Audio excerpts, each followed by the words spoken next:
guys, troubleshoot tayo ngayon ng jack. Wala siyang stoplight daw. So ang una kong gagawin dito ay testing ko muna yung linya dito sa may foot brake niya. Ayan, switch na to. Ito. Tingnan ko kung may kuryente siya.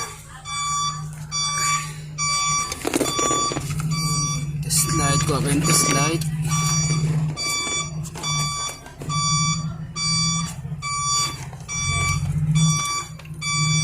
Tusukin nyo lang yung isa at meron dyan. Ito tayong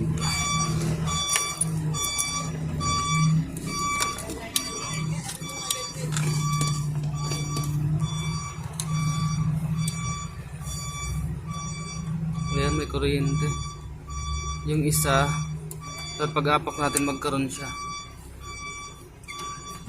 Ayan, hindi siya nailaw, no? Ngayon, try natin irekta. Bubunutin nyo lang. Ayan.